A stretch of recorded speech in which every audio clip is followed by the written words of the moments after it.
আসসালামু আলাইকুম রহমতুল্লাহ।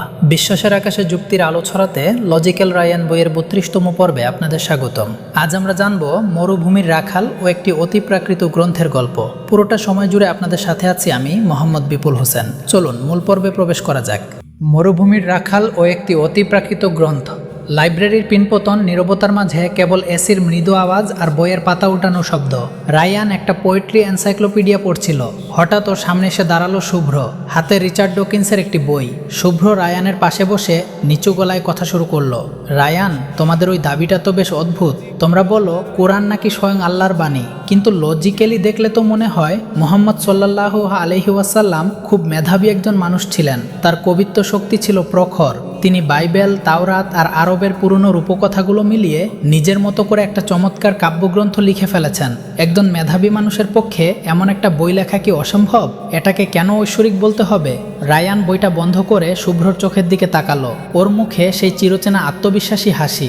রায়ান বলল, শুভ্র, তোর যুক্তিটা শুনতে খুব সহজ মনে হচ্ছে, কিন্তু একবার চিন্তা করে দেখ, যে মানুষটা জীবনে কোনোদিন স্কুলে যাননি, যার কোনো শিক্ষক ছিল না, তার পক্ষে এমন একটা বই লেখা কি সম্ভব যা তৎকালীন আরবের বড় বড় কবিদের বুক কাঁপিয়ে দিয়েছিল?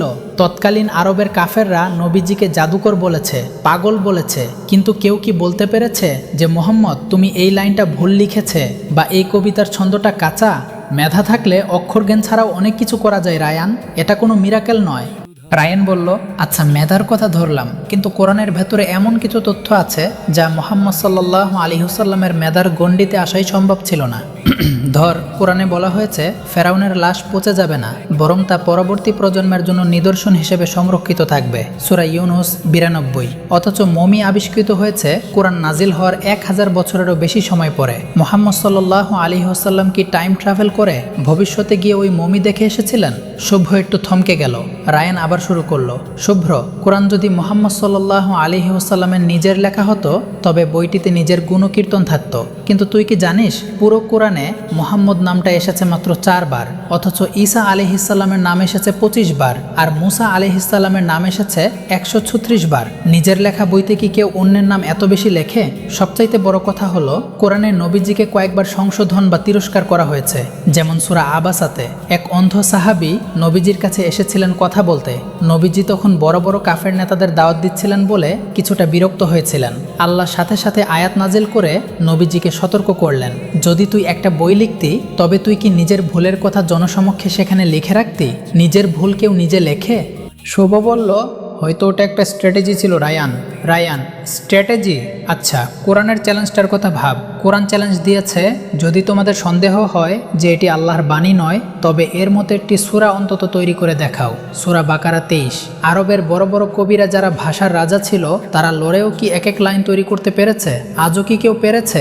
মেধা দিয়ে যদি সম্ভব হতো তবে বিগত 1400 বছরে অন্তত একজন নাস্তিক, বিজ্ঞানী বা সাহিত্যিক তো এমন একটা সূরা লিখে পৃথিবীকে তাক লাগিয়ে দিতে পারত। রায়ান এবার শুভ্রর হাতের বইটার দিকে ইশারা করলো।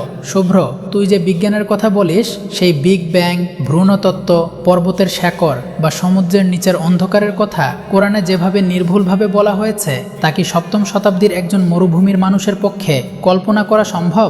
টেলিস্কোপ আর মাইক্রোস্কোপ ছাড়া কি ওইসব তথ্য জানা সম্ভব ছিল? নবীজি সাল্লাল্লাহু আলাইহি ওয়াসাল্লামের জীবনে যখন সবচাইতে কঠিন সময় ছিল, যখন তার প্রিয় স্ত্রী খাদিজা রাদিয়াল্লাহু আনহা মারা গেলেন, প্রিয় চাচা আবু তালিব মারা গেলেন, তখন কি কোরআনে কোনো কান্নাকাটি বা ব্যক্তিগত শোকের কবিতা নাজিল হয়েছে? না, কোরআন তার আপন মহিমায় ঐশ্বরিক গাম্ভীর্য বজায় রেখেছে, কারণ ওটা মুহাম্মদ সাল্লাল্লাহু আলাইহি ওয়াসাল্লামের ডায়েরি নয়, ওটা হলো মহাবিশ্বের স্রষ্টার গাইডবুক। লাইব্রেরির ঘড়িতে তখন 4টা বাজলো। শুভ্র রিচার্ড ডকিন্সের বইটা টেবিলে রাখলো। ও একটু ম্লান হেসে বলল, আসলে রায়ান, আমরা শুধু ওপর দেখি। একজন নিরক্ষর মানুষ যখন পৃথিবীর সবচাইতে পঠিত এবং অপরিবর্তনীয় বইটি দিয়ে যায়, তখন তাকে কেবল মেধাবী কবি বলে উড়িয়ে দেওয়াটা মনে হয় নিজের সাথে নিজের প্রতারণা। রায়ান উঠে দাঁড়িয়ে শুভ্রর কাঁধে হাত রাখলো। শুভ্র, কোরআন শুধু একটা বই নয় রে, এটা হলো সেই কম্পাস যা হারানো মানুষকে তার ঠিকানায় পৌঁছে দেয়। আমরা যখন লাইব্রেরি থেকে বের হচ্ছি, তখন আমার মনে হলো কোরআন কোনো মানুষের সৃষ্টি হলে তা অনেক আগেই মানুষের ভুল আর পরিবর্তনের কবলে পড়ত, কিন্তু আজ 1400 বছর পরেও এর প্রতিটি শব্দ যে অটল পাহাড়ের মতো দাঁড়িয়ে আছে, সেটাই এর স্রষ্টার সবচাইতে বড় প্রমাণ। সত্য কখনো ঢাকা থাকে না, প্রয়োজন শুধু একটু লজিক্যাল ভাবনার। আমাদের আজকের 32তম পর্বটি থেকে আমরা বুঝলাম পবিত্র কোরআন কোনো মানুষের তৈরি ডায়েরি বা কাব্যগ্রন্থ নয়, এটি স্বয়ং মহাবিশ্বের স্রষ্টার এক শাশ্বত ও অলৌকিক গাইডবুক, যা 1400 বছর ধরে প্রতিটি শব্দের সত্যতা প্রমাণ করে আসছে। আজকের এই পর্বের শেষে আপনাদের কাছে একটি প্রশ্ন। গল্পে রায়ানের বলা কোরআনের অলৌকিক প্রমাণগুলোর মধ্যে কোনো তথ্যটি বা কোনো মিরাকলটি আপনার মনকে সবচাইতে বেশি নাড়া দিয়েছে? আপনার পছন্দের সেই তথ্যটি অবশ্যই কমেন্ট বক্সে এক লাইনে আমাদের লিখে জানান। ভালো লাগলে লাইক এবং শেয়ার করতে ভুলবেন না। ইমানি পরশ, টাচ অফ ফেইথের সাথেই থাকুন। দেখা হবে আগামী পর্বে। ততক্ষণ পর্যন্ত ভালো থাকুন, সুস্থ থাকুন। আল্লাহ হাফেজ।